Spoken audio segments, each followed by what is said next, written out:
Ağ dolları niyə götürmürlər? Bəzən olur əlinizdə gedirsiniz dollarla, deyirlər ki, köhnədir, götürmürlər. Bax, indi mən bu videoda deyəcəm niyə götürmürlər, səbəbi nədir götürməyin, hansı ildən sonra həmin dollarları götürmürlər, ümumiyyətlə ixtiyarları varmı bankların götürməsin və hansı banklar mütləq öhdəliyi var ki, bunu götürsün. Çıxış yollarını deyəcəm, götürmürlərsə içəridə nə edə bilərsiniz? Əlinizdə olan pulları nətər manata çevirə bilərsiniz. Belə bir şey olur, gedirsiniz dollar almaq istəyirsiniz, bank deyir ki sizə, əlimizdə yalnız köhnə dollardır. Siz də məcburən gedirsiniz başqa yerdən axtarırsınız dolları. Bunu da nə dərəcədə qanunudur, onu da deyəcəm. Hansı ildən daha köhnə dolları daha heç yerdə götürməyəcəklər, ümidsizdir. Varınızdırsa atın getsin, o ili də səsləndirəcəm. Hansı ildən daha köhnə dolları tullamaq lazımdır. Xeyri yoxdur da, dəyərsizdir. Vaxt itirmədən səbəbi deyirəm, dolları götürməmək səbəbi. Deməli, 2007-dən 2013-cü ilə kimi buraxılan dollarlar var, ağ dollar deyirik ona.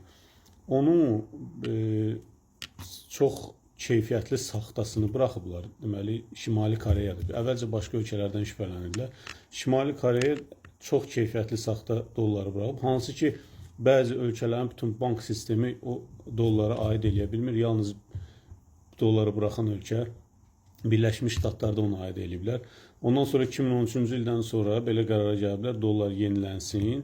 Amma ümumiyyətlə Birləşmiş Ştatlar ki, öz köhnə pulunu 2014-cü ildən sonra köhnə pullarının hamısını qüvvədə saxlayırdı ya, onu yeni dollar buraxıb köhnəni də qüvvədə saxlayıb. Bizim banklar əgər onu götürmürsə, ümumiyyətlə Amerika Birləşmiş Ştatları dolları Azərbaycan valyutası deyil, Azərbaycan pulu deyil. Ona görə bizim bankların heç bir öhdəliyi yoxdur bu barədə. Banklar ancaq milli valyutanın öhdəliyi var. İstənilən şəkildə götürsün. Hətta qara bir qəpik də Azərbaycan bankları götürməyə borcludur, amma dolları götürməyə bilər.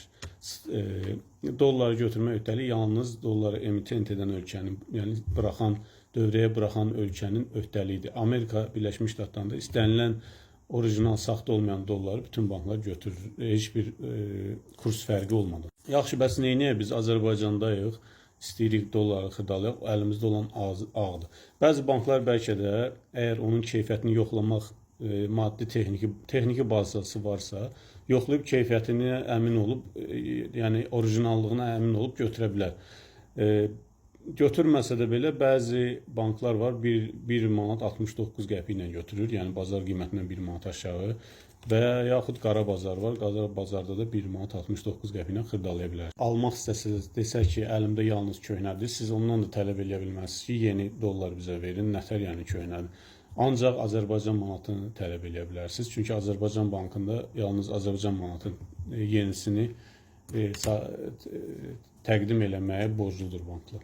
Köhnəsi barəsində, başqa ölkənin valyutası barəsində ümumiyyətlə Azərbaycan banklarının tələblər məqsədə uyğun olmur. Sadəcə dollara tələbin, ümumi tələbin olduğuna görə Milli Bank bütün bankları lazımı qədər dollarla təchiz edir ki, insanların dollara tələbini ödənsin. Ona görə yəni axtarsınız banklarda çox rahat taparsınız. Bilirsiniz də 20.000 manat ekvivalentində bir il ərzində hər bir vətəndaş öz şəxsiyyət vəsiqəsini təqdim edərək dolları əldə edə bilər. Maneəsiz, yəni burada heç bir maneə yoxdur.